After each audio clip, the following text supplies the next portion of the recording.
নমস্কার। তো আজকের একটা আমি কথা বলতে চাই, যারা সকালবেলা ঘুম থেকে উঠেই দাঁত ব্রাশ করতে বা ড্রেস চেঞ্জ করে বেরিয়ে পড়েন রাস্তায় হাঁটতে হাঁটতে না, ঠিক হাঁটতে না, যারা ফুল চুরি করতে বেরোন, হ্যাঁ ফুল তোলা চুরি করে না, ওনারা তো বলে এটা ফুল তুলতে চান, ওনারা তো বলেন ফুল তুলতে গিয়েছিলাম আমি।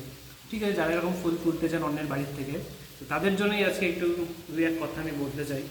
যে প্রথম কথা, যে আপনারা যে সকালবেলা ঘুম থেকে উঠেই ওরকম করে যাচ্ছেন, স্নান না করে যে ফুল তুলছেন, এরপরে এটা কিন্তু উচিত না। স্নান করে তারপরেই আপনার পুজোর জন্য ফুল তোলা উচিত।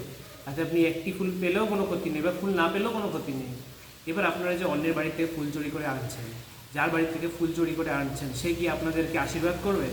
সে তো নিজের ভগবানের সামনে বসেই বলবে, আজকে সকালে যে আমাদের বাড়ি থেকে ফুল চুরি করে নিয়ে গিয়েছে সে জানি কখনো ভালো না থাকে, এরকমই অভিশাপ আপনাদের দেবে। আর ভগবানের কি মনে হয় যে অন্যের বাড়ি থেকে ফুল চুরি করে আপনি যদি ফুল দেন তাহলে ভগবান বেশি প্রসন্ন হবেন? এটা আমার মনে হয় না একদম উচিত। এর এর ফলে আপনারা যেই পাপ, যে পুণ্য করতে যাচ্ছেন, পুণ্য করার বদলে উল্টা পাপ হয়ে যাচ্ছে এবং মানুষের অভিশাপ আপনাদের গায়ে লাগছে। তো এটা কিন্তু একটু ভেবে দেখবেন, আশা করি একটু বুঝতে অসুবিধা হবে না।